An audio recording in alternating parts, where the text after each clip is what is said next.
Hello, let's look at chapter 12 homework and a couple other items here. Let me share those screens. Notice the lecture video did not actually show this particular link.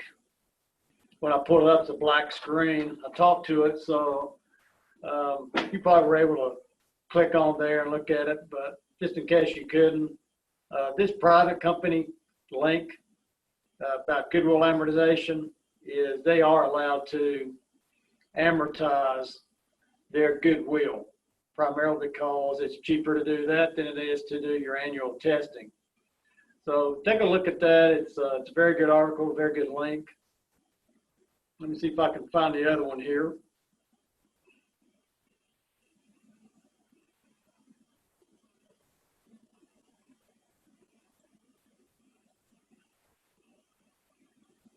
One-step process.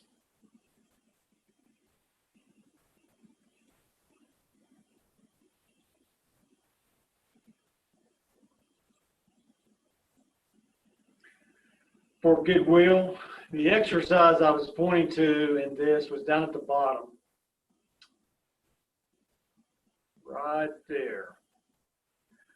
And we'll look at some homework today in this video concerning how to do the one-step process. You know, it's 2 steps for property, plant, equipment, and limited life intangibles, but it's 1 step for indefinite life intangibles and for goodwill.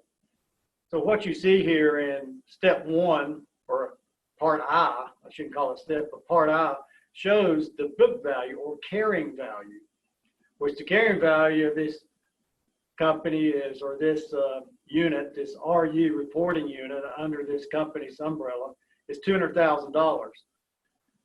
So the step that we're looking at is comparing the book value with what's the fair value of the reporting unit. The fair value is $190,000. So we have a $10,000 write down, and that journal entry did show up on the chapter 12 lecture video. So what you're seeing there is why we're going to write this down from $200,000 to $190,000, because the book value is higher than the fair value. So we got $10,000 that needs to be taken out of this $20,000 or this $60,000 goodwill. So 60,000 minus the 10 is going to give us a goodwill value going forward on our ledger of $50,000. So I just wanted to share that with you since it was a blank screen. Hopefully this time it's not a blank screen. We'll see.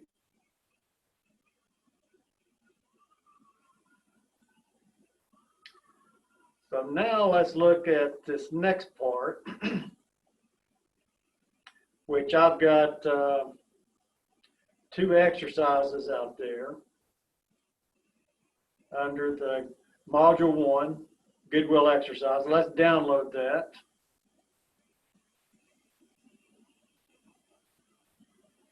There it is. I'm not sure you can see that, so let me stop the share here and go back and then share that. So hopefully you can see that. And this is a very basic goodwill exercise that we're going to work. And I've got my notepad out here so I don't have to go back and forth.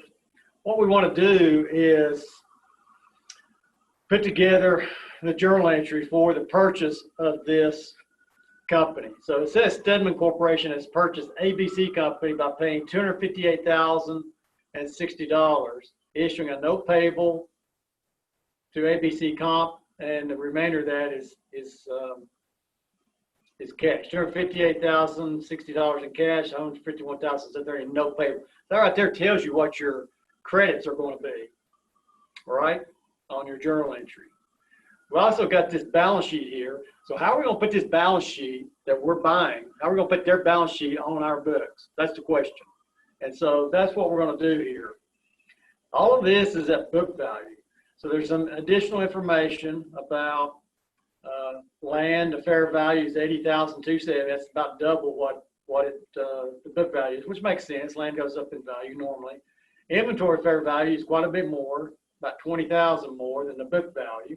And trademarks are a little bit more, 15,952 versus 11,810. So when we make this journal entry, we're going to put that we're going to put those amounts on our books as fair value. And all the others that are book value, we just put on our books as book value, because book value is the same as fair value. But ideally, you want to put the fair value of all of these items on your books. In fact, you're probably going to have a fair value that's different on every single account. The entire process of goodwill takes time.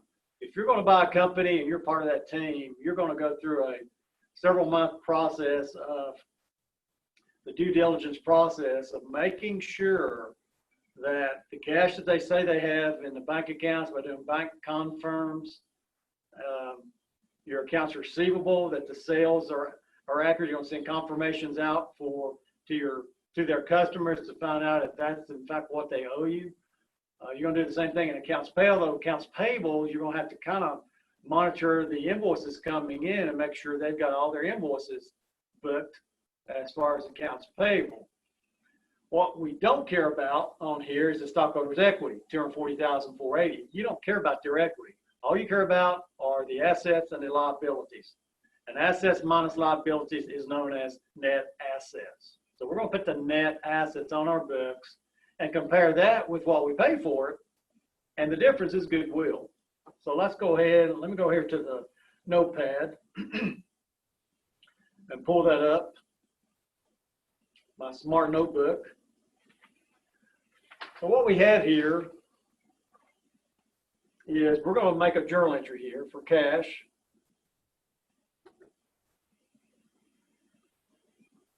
And we're going to put cash on our books for $51,860. Accounts receivable, $89,800. Inventory, hard to write with this pen, it's too big. Inventory is not $104,620. Inventory is $124,350. Land, we don't want to put $40,470. We want to put fair value, which is $80,270. Buildings, net, which is net of accumulated depreciation, $74,600.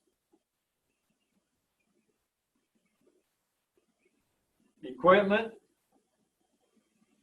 $76,50. Trademarks,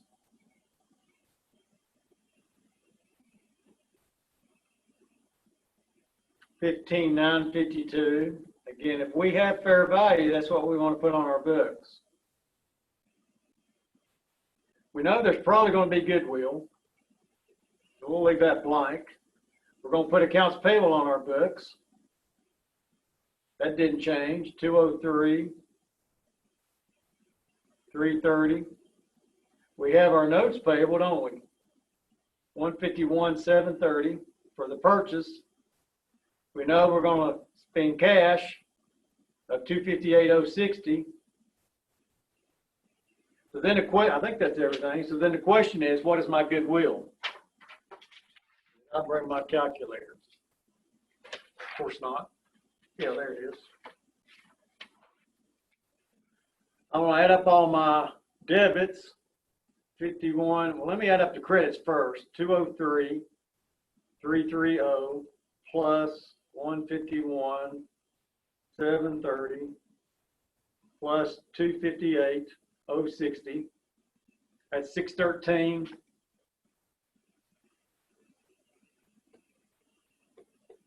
$120. We want to subtract all of our debits. 51,860 minus 89,800 minus 124,350 minus 80,270 minus 74,600 minus 76,50 minus 15,952. And that is 105,638. Right? That's my goodwill.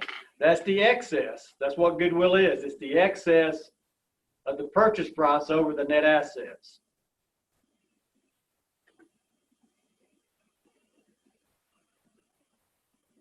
Goodwill is excess of purchase price above net assets. Net assets is assets minus liabilities. Ignore equity of who you're purchasing. All right, so that's a very good example there, which is really a Chapter 11 exercise, right? Chapter 11. But I want to make sure, you've probably already done this, I just want to make sure you've done that, so when we look at impairments, you're not starting blind. So that's just a refresher. All right, so we had another exercise here.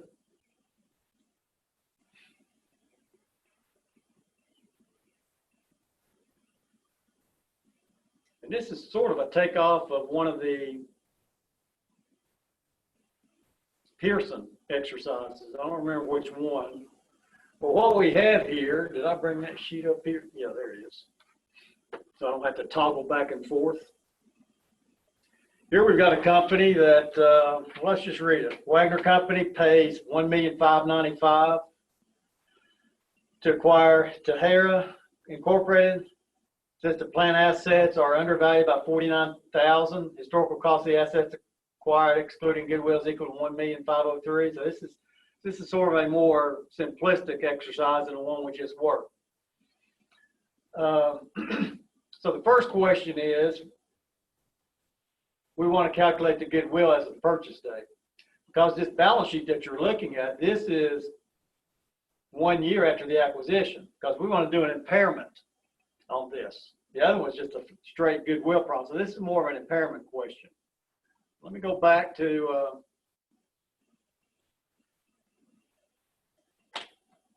my notepad. Let me see if I can delete clear page. That's easy. All right, so how do we calculate goodwill, part A? Well, the best way to do it is just make a journal entry, right? So it says that we paid cash for $1,595,000.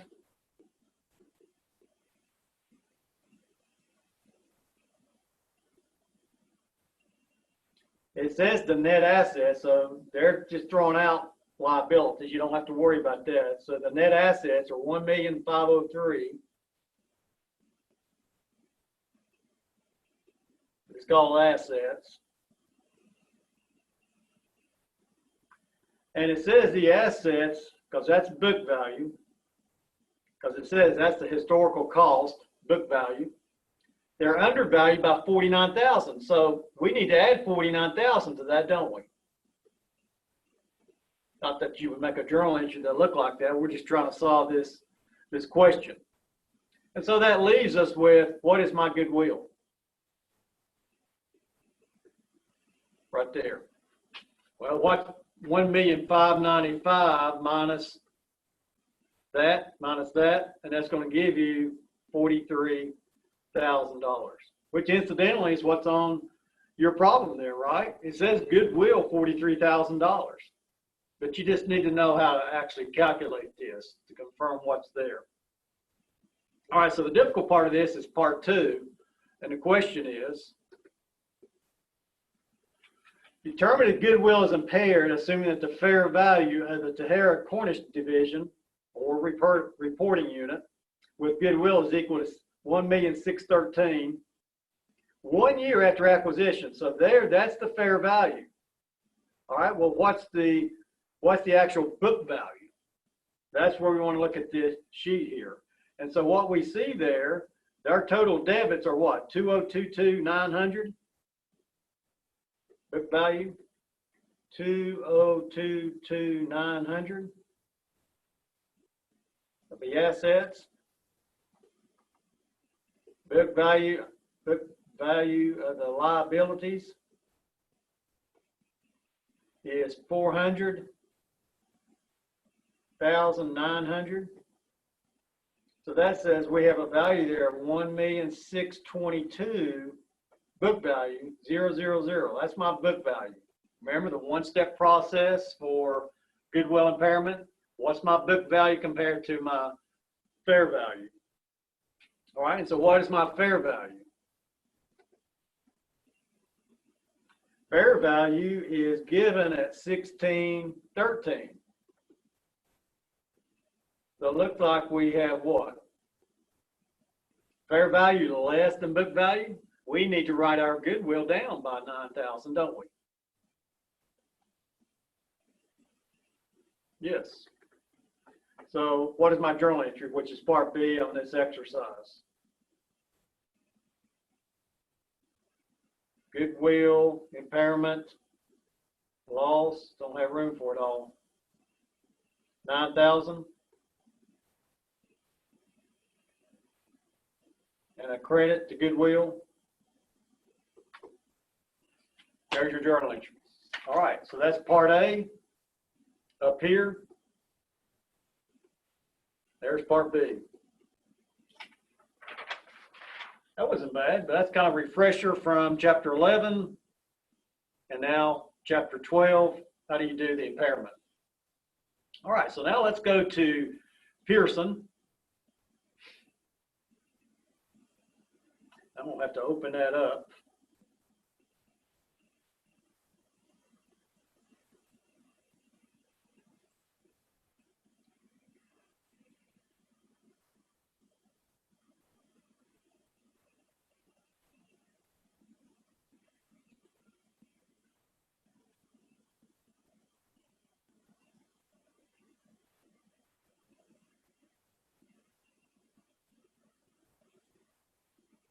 My accounting lab. I should open that up before I.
Now the question is this being shared. So let me stop the share and go back and try to share this again. There we go. So hopefully you can see that now. Chapter 12.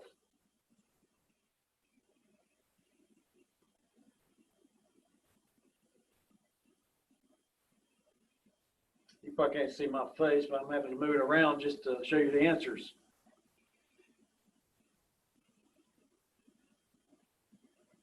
This first exercise here is about asset grouping. You know, you group assets together to then decide whether or not there's impairment. You know, I gave you that example of a U-line and maybe 40 pieces of equipment in the video lecture, grouping those together and then comparing to their undiscounted future cash flows. And so the question here is these delivery trucks. And these delivery trucks, these three trucks should be considered as an asset group for purpose of conducting an impairment test because all three trucks are used for both floors. So you can't really pull them out and keep them separated. You want to make sure you group those together for determining if there's impairment. All right, so that's an easy one. Let's look at number 2. All right, here we have Sandberg Manufacturing. One plant asset used in production had a cost of $535,000. Accumulated depreciation 205, so the carrying value is 330. All right, so there's my carrying value, there's my book value. So we want to compare that with undiscounted future cash flows of 132. Doesn't sound good, does it? 132 per year for how many years? 4 years. All right, so that sounds better. So 4 times 132 gives me 528, right? 4 times 132 is 528. So my future cash flows are much higher than my book value, which is good. That's what we want. We want an asset that's going to drive higher revenues, higher cash flow than the book value. So that was step one, recoverability. Remember the two tests? Remember that, the two tests? I'm going to write it up here on the notepad. Clear page. PPE. Step one is recoverability. Yes or no. Then you go to step two, which is fair value. This is book value. Is book value, if it's yes, we're going to step two. If book value is greater than undiscounted future cash flow. Sounds like pro wrestling, doesn't it? Undiscounted future cash flow. If your book value is greater than your future cash flows, you've got impairment. Yes, so you go to step two. And fair value is what? Fair value minus the book value is equal to the write down in a journal entry. That's a refresher from your video lecture. But in this case, there is no impairment. All right, so number three. Here we've got one that has to do with property, plant, and equipment. Again, there's the two steps. They don't call it that, but you always remember, step one is recoverability, step two is fair value. So step one, carrying value or book value is $1,605,000. Net plant and equipment, that's after depreciation. They give you the asset, original cost, and accumulated depreciation. So if you subtract one from the other, you get $1,605. Okay, so it says that the expected future cash flows, and again, these are undiscounted. You don't have to use present value tables to determine this. Very straightforward. Undiscounted future cash flows is $1,308,000. So it is less than the book value. So we've got what? The answer is yes, we have impairment. Step two required, yes. So what's my carrying value? You do use carrying value for both, but you don't use undiscounted future cash flows to do the dollar amount write down. That's just a yes or no. Then you compare your book value with the actual fair market value of this equipment, as if you went out and actually sold this in an arm's length transaction. And so the fair value at the end of the year is $1,015,000. So we have a loss there, $590,000. We need to write down our asset, right? About $590,000. That's the loss. So there's my journal entry. We want to debit accumulated depreciation for the balance, $917,000. So now it's zero. There's my impairment loss, $590,000, and plant and equipment has to be written down, $1,507,000. Because these assets cost $2,522. So $2,522 minus $1,015 is $1,507, right?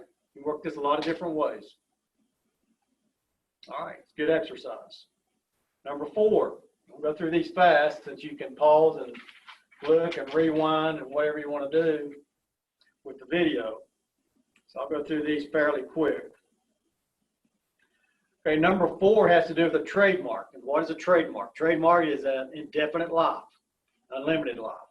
You don't amortize it, do you? So on an annual basis, you want to do testing. But remember, with property, plant, and equipment and limited life intangibles, there's six factors or six questions there you want to ask yourself if you think you have impairment. So here we have a trademark. The value is $2,504,000. The fair value is $1,701,000.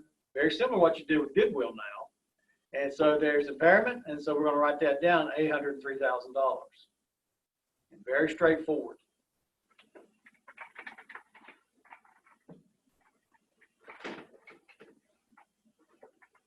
Share with one arm. Okay, number five. This is a goodwill question. And again, this is based on the old two-step process. So let's look at this both ways. So here we have in step one, the fair value of the reporting is $2,206,000. The carrying or book value is $2,009,000, right? 700.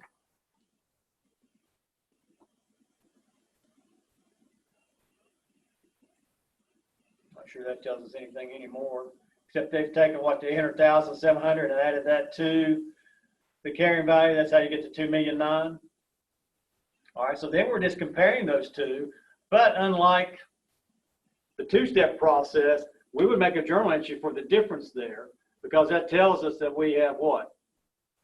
Well, actually, we wouldn't do anything because the fair value, I'm getting ahead of myself, the fair value here is higher than the book value. We're not going to write goodwill up. You only write it down. That's the conservatism principle. So in this case, we're done. There's no impairment. But had those two numbers been reversed, what if our carrying value was $2,206,000 and our fair value was $2,009,000? Then you would write goodwill down by that amount. All right, so very straightforward. There is no, again, they're showing step two. There is no step two. All right, number 6. Here's another goodwill problem. And here we have the fair value of the reporting unit is $2,510,000, which is given. Right, there's the fair value. The carrying value of the reporting unit is $2,708,000, which is my $604,000. That's the reported goodwill, meaning that's the general ledger balance, 604. And it says the net assets, right? Assets minus liabilities. My net assets, excluding goodwill, is $2,104,000. So I add $2,104,000 and 604, and I get $2,708. So yes, I've got impairment, don't I? The fair value is less than the book value. So I need to write my goodwill down by whatever 2708 minus 2510, $198,000. So whatever balance is in goodwill, I need to write down by $198,000. And it says my goodwill 604. All right, let me go over here and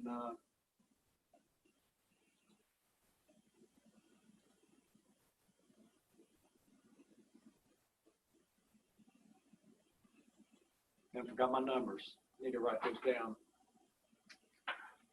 604.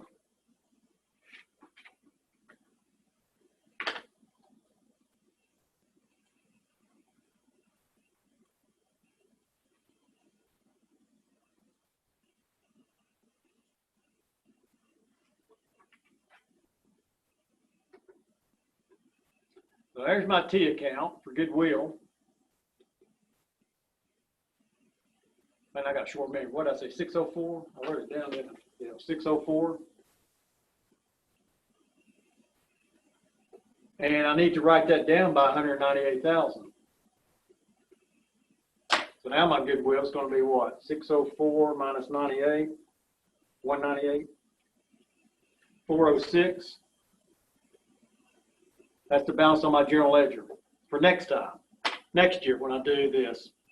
And so my journal entry would be impairment of goodwill or goodwill impairment.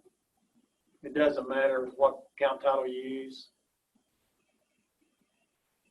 That should be 198.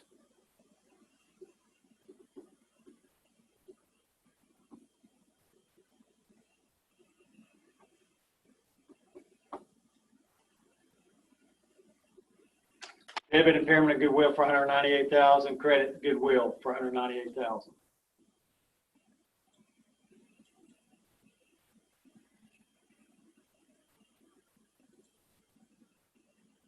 All right. Step 2 here, like I said, is no longer relevant, so don't worry about that. There is the way you would actually make the journal entry, but again, the correct journal entry would be 198,000 under a step 1 process.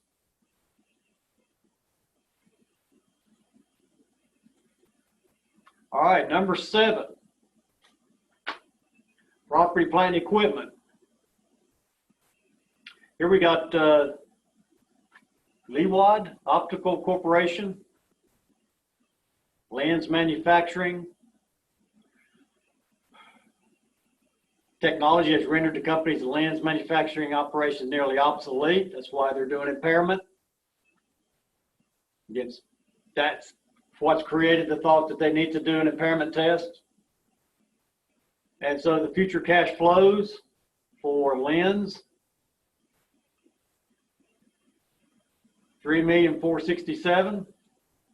There's the $3,467,000. So the question is, what's the fair value? Well, let's look here. Or that is what is the book value? Excuse me. What is the book value for the Lens manufacturing?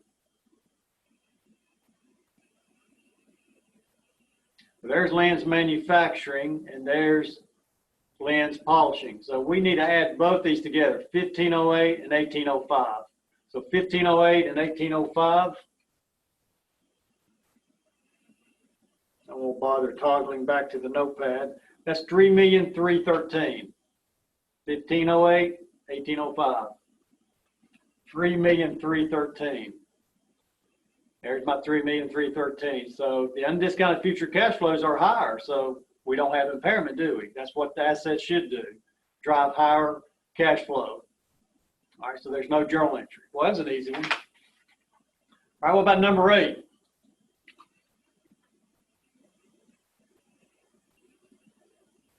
This was a little more involved. Looks like we've got some impairment, don't we?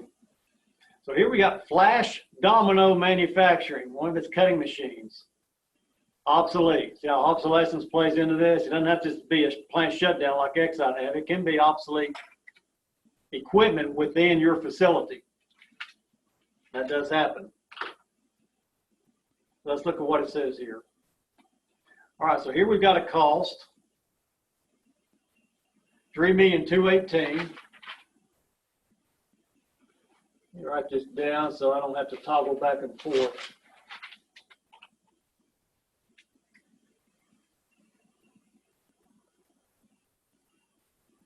Cost of $3,218,000. Accumulated depreciation is $1,288. So that gives us our book value, doesn't it? Estimated future cash flows, $1,223, but it also has total discounted future cash flows, but we don't care about that. We ignore that line. That's just in there to confuse you. So the $1,223, future, undiscounted future cash flows, UFCF. Also have a fair value on there, 1032, cost to sell, which is going to be irrelevant, and then the remaining useful life is 5 years. That's going to be important when we calculate depreciation. So let's go over here to the notepad. Hopefully all this is showing up. It did last time I made a video a couple of months ago.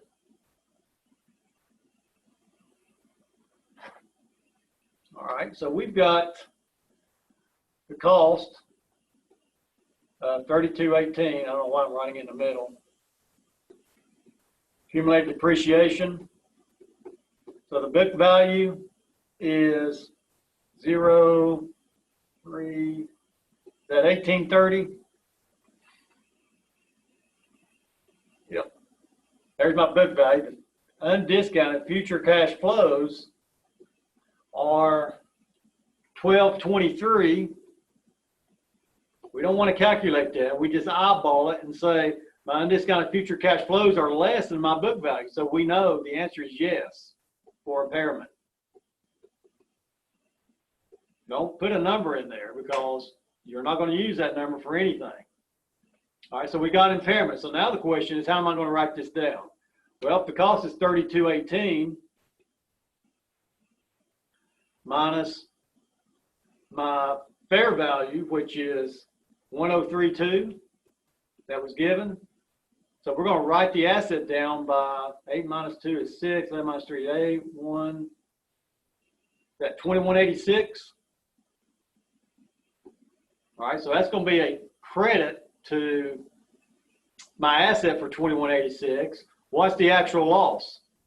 Well, the actual loss is going to be my book value, 1830, minus fair value, which is 1032, which is 8,798 loss. And we also know this accumulated depreciation is going to be what? Debited to get rid of it. So there we have two debits and a credit. So 1288 and 798 should equal 2186. That plus that should be equal to that.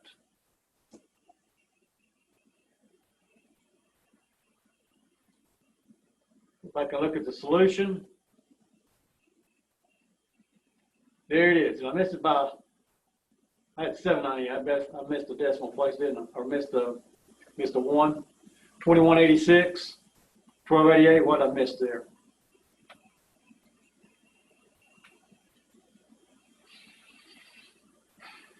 $21.86.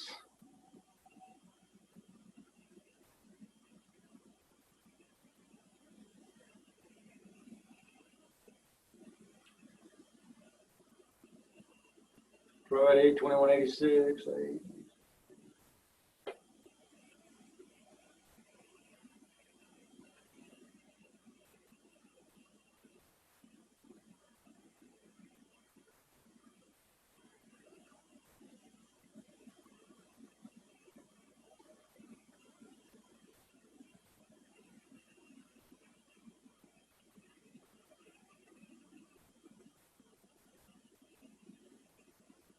Three tubes, fair value.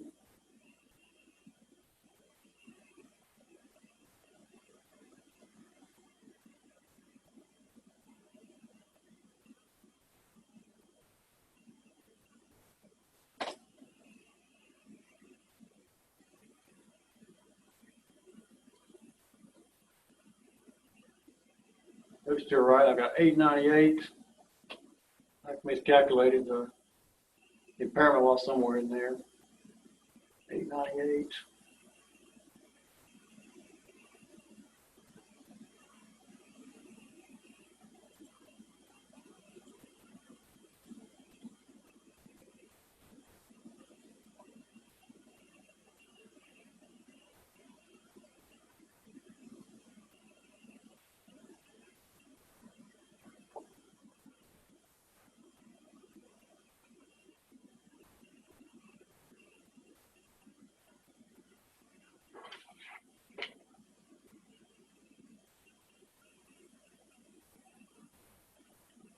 That's 1930. Makes a difference. So that's 898.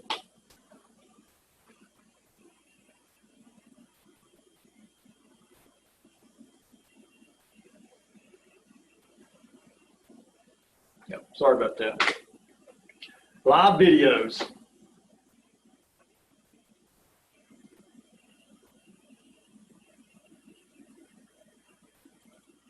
All right, so there's our impairment entry. Then it says, assume that Flash is used the straight line method with no residual value. Prepare the journal to record the revised depreciation for the first year immediately following. So it's 5 more years, right? So 5 more years, and what amount are we going to use? We're going to use our fair value of 1032. Why that? Well, 1032 is what we've written this down to by this journal entry.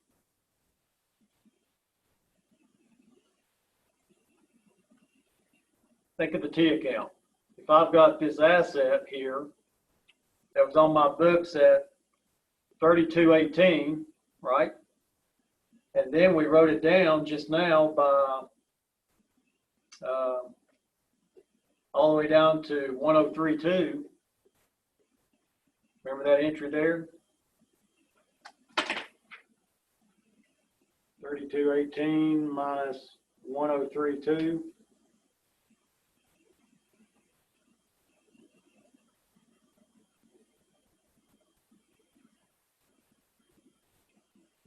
Remember the 2186?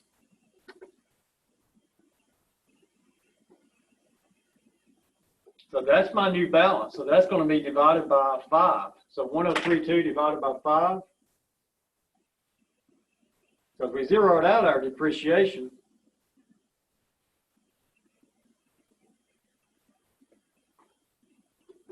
My depreciation should be $206,400 a year for 5 years.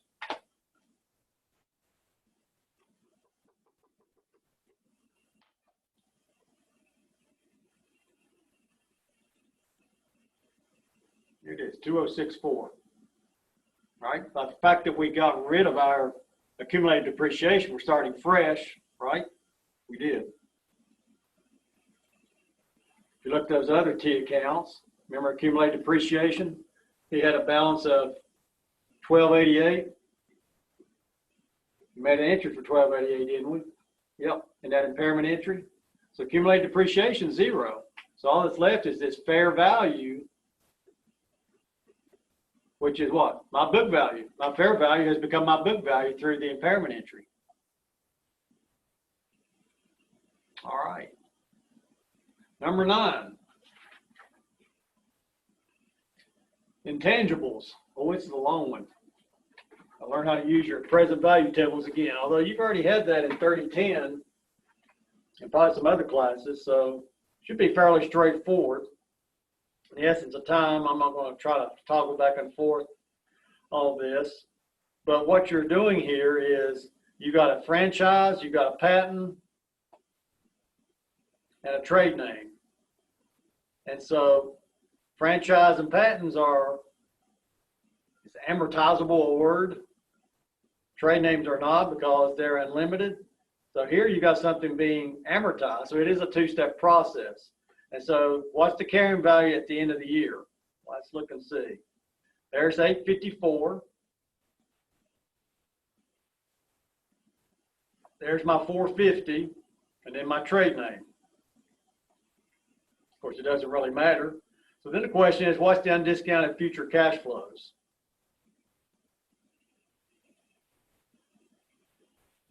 That's where we have to do the present value, right?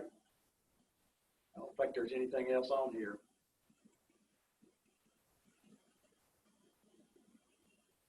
There it is. There are my undiscounted future cash flows. And so we want to take the 819, the 388, and the 3041 and put on here. So 819 and 388.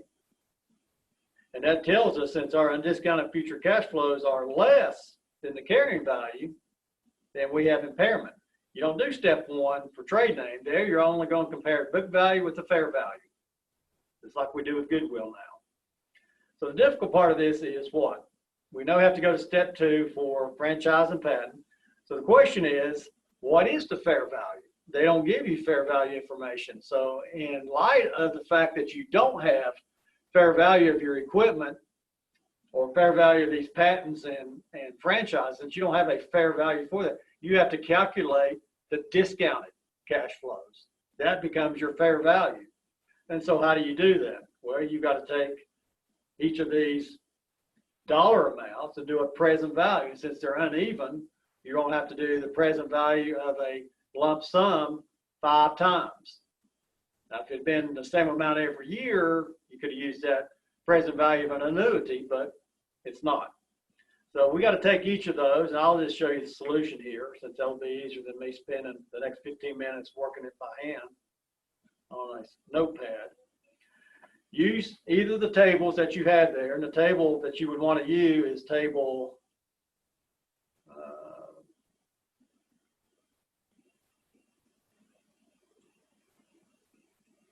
probably that one, present value of a dollar.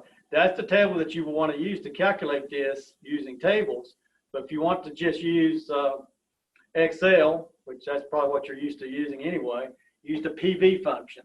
Equal to PV, parenthesis, 0.04, that's the interest rate. 1 year, 2 year, 3 year, 4 year, 5 year. There is no annual payment that you would use this PV for an annuity, so that's 0. But 390,000 is the lump sum at the end of 1 year. 240, 115, 445,500, and 28.5. So you get each of these amounts, and that says that the discounted cash flows of 761,447 is what's going to be used to calculate the actual reduction and your impairment loss.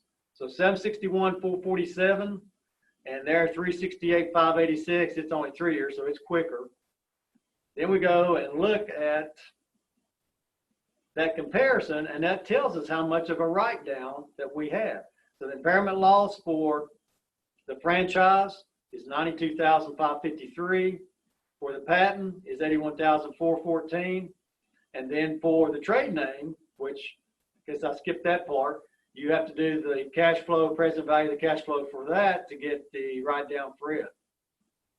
Even though there's not a step 1 for that. 1, 2, and then there's one I didn't show you.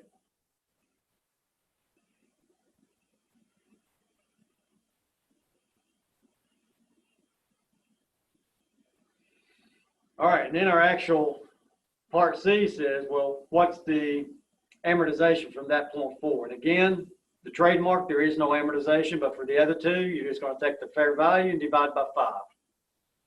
Fair value divided by 3. And those entries become, well, there's my impairment loss on the franchise. There's impairment loss on the patent. There's impairment loss on the trade name. And then there's my amortization for the franchise, the amortization for the patent,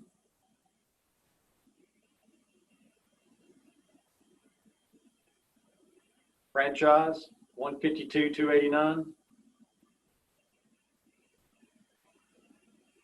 impairment loss,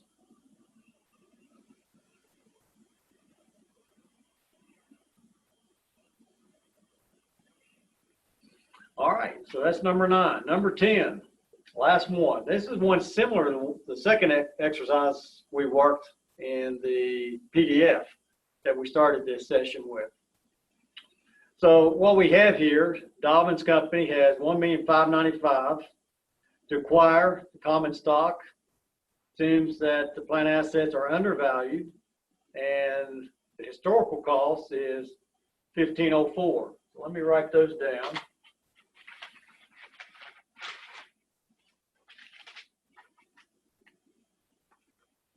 Paid $1,595.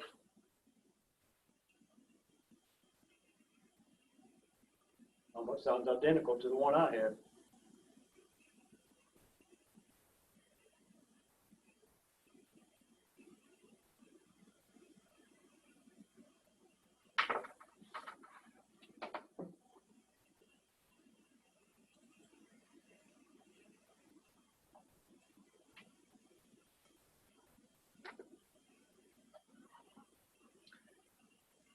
So the assets that net assets that we have purchased, net assets, assets minus liabilities, is $1,504,500.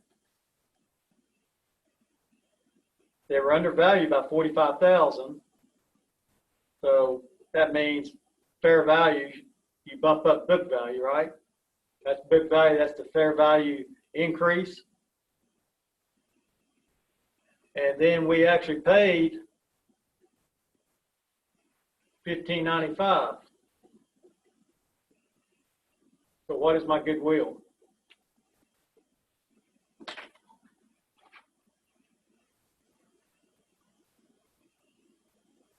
$1,595 minus 45,000 minus 1,504,500. 45,000.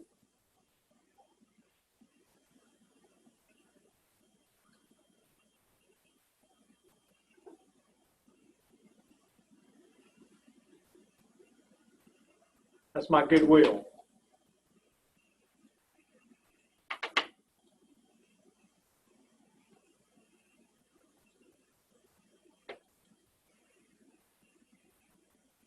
They do a little bit differently.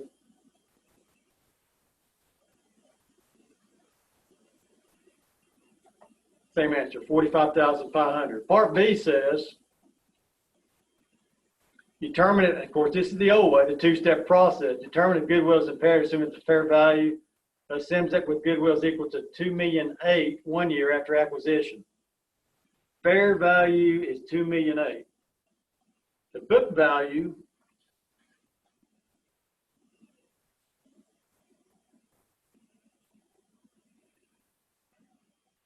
it says it's $1,629,200. Which is, I believe, 202,900 minus 400, 100. Yep.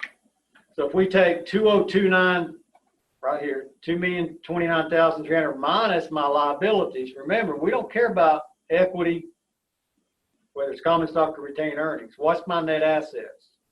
2,029,300 minus 400,100 is 1,629,200.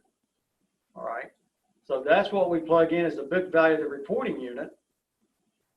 And it says the fair value is $2,008,000, but this is the only step that we perform now under the new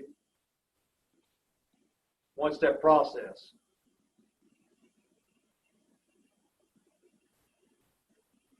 So the difference in these would be what? Fair value is higher than book value, so there is no impairment. But had book value been higher than the fair value, the difference here in this recoverability would have been the actual calculation for our journal entry for goodwill impairment. So the rest of this down here is irrelevant anyway. They go in and throw in some other information, but don't worry about that. All right, so that is chapter 12 homework. Again, when you're ready to have the exam, we will be through My Accounting Lab as a testing feature there. So these exercises will be very similar, although I will have to find some way to modify the goodwill question since that has changed. So that is chapter 12. Thanks for your attention, and I'll see you soon as we start chapter 13.